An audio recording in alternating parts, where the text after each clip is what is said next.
नमस्कार, बहुत स्वागत आप सभी का। मैं आपके साथ अब्दुल नबी हसन। आप देखना शुरू कर चुके हैं हमारा खास प्रोग्राम, जहां आज चर्चा हम दरअसल राहुल को आस की करेंगे क्योंकि क्या परीक्षा उनकी पास होगी। दरअसल पिछले कई दिनों से राहुल गांधी लाइमलाइट में बने हुए हैं। आज का सवाल हम यही उठाएंगे कि क्या राहुल गांधी का भविष्य उज्जवल है, क्योंकि अब सबकी निगाहें सुप्रीम कोर्ट पर टिकी हैं और राहुल गांधी की उम्मीदें भी। मोदी सरनेम का मामला क्या है वो हम दरअसल आपको बता देते हैं। राहुल गांधी को सूरत की कोर्ट ने 2 साल की सजा सुनाई थी। राहुल गांधी को 2019 में कर्नाटक में एक चुनावी रैली के दौरान टिप्पणी दरअसल की गई थी। 2019 में सभी चोरों का समान उपमान मोदी ही क्यों होता है, ये दरअसल राहुल गांधी ने कोट किया था। राहुल गांधी ने कहा था, जिस पर ही केस दर्ज किया गया था। गुजरात के बीजेपी विधायक पूर्णेश मोदी ने मामला ये दर्ज कराया था। इसी विषय पर हम चर्चा करेंगे। हमारे साथ कुछ खास मेहमान इस प्रोग्राम में शिरकत कर रहे हैं। विजय कौशिक साहब हमारे साथ हैं, मयूर भाटिया हैं और आलोक सिन्हा साहब हैं हमारे साथ, वरिष्ठ पत्रकार हैं। कांग्रेस के नेता विजय कौशिक कुछ देर में हमारे साथ जुड़ेंगे, उनसे भी कुछ देर में बातचीत जरूर करेंगे। लेकिन मयूर भाटिया इस समय हमारे साथ जुड़े हुए हैं। शुक्रिया मयूर भाटिया हमारे साथ आपका जुड़ने के लिए। और आलोक सिन्हा है हमारे साथ, वरिष्ठ पत्रकार हैं, आपका भी बहुत शुक्रिया हमारे साथ जुड़ने के लिए, इस प्रोग्राम में शिरकत करने के लिए। आलोक सिन्हा, आप ही जरा मुझे और दर्शकों को बताइए कि क्या इस के मुआयने माने जाएं, सुप्रीम कोर्ट से राहत राहुल गांधी को जो मिल रही है वो फौरी तौर पे है, या फिर अब आने वाले वक्त में राहुल गांधी की उम्मीदें जग चुकी हैं?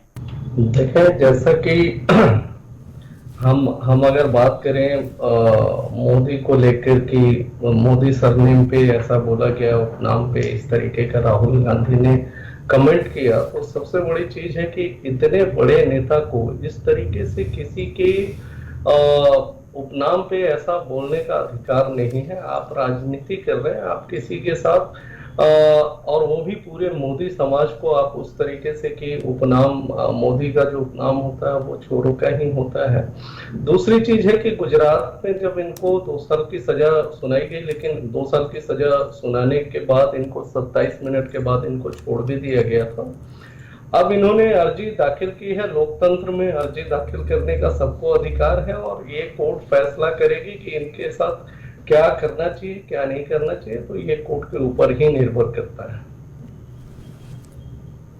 ये कोर्ट के ऊपर निर्भर करता है, जाहिर तौर पर ये कोर्ट पर ही निर्भर करता है। लेकिन पिछले कुछ दिनों से मयूर भाटिया, राहुल गांधी को हम देख पा रहे हैं अलग अलग जगहों पर। आप देख रहे होंगे कभी किसानों के साथ नजर आते हैं, कभी मैकेनिक के साथ नजर आते हैं। ये भारत जोड़ो यात्रा के बाद से ऐसी तस्वीरें हमें राहुल गांधी की देखने को मिली हैं। क्या आपको लगता है मयूर भाटिया, आप भारतीय जनता पार्टी के लीडर हैं, लेकिन राहुल गांधी के लिहाज से क्या आपको लगता है कि वो अपनी पकड़ लोगों में बनाते हुए नजर आ रहे हैं और ज्यादा? देखिए, राहुल गांधी, सबसे बड़ी बात तो राहुल गांधी एक जमीनी स्तर के नेता है ही नहीं। उन्हें पता ही नहीं है हिंदुस्तान में जनता को क्या प्रॉब्लम्स है, क्या नहीं। और रही बात ये भारत जोड़ो यात्रा, मेरा एक सवाल है, भारत टूटा ही कब था? अच्छा, जो ये भारत जोड़ो यात्रा निकाल रहे हैं, पहली तो बात, भारत कभी टूटा ही नहीं, तो ये जोड़ो यात्रा क्या है? भारत की जनता अपने कंट्री से पहले से ही जुड़ा हुआ है। फर्क सिर्फ ये था कि राहुल गांधी कभी भी ग्राउंड लेवल पे काम करने नहीं गए। आलोक साहब, आपको लग रहा है ऐसा कि क्या राहुल गांधी की मौजूदगी अब लोगों के भीतर नजर आती है?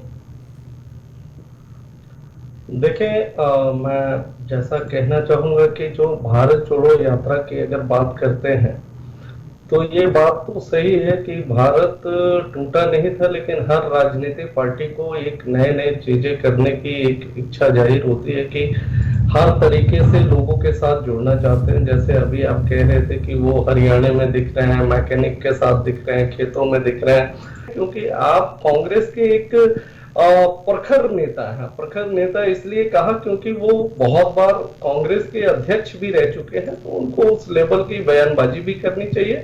लेकिन जो सरनेम वाला मामला था उसके बाद अब जो सुप्रीम कोर्ट की तरफ से कहा गया है, फौरी तौर पर राहत मिल गई है।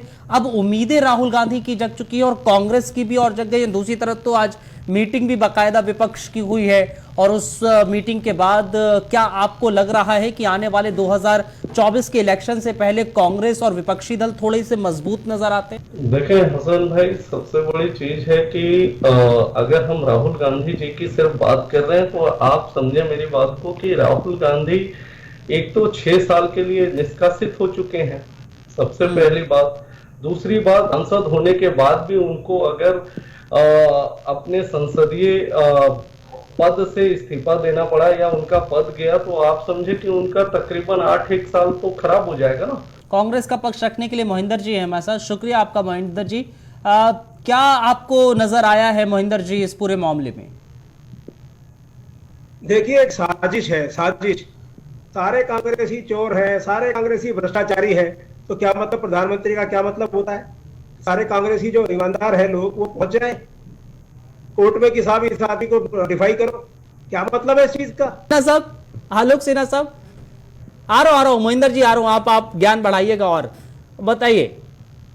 आलोक जी जी जो देखे मयूर भाई कह रहे हैं, कितना आपको लग रहा है दम?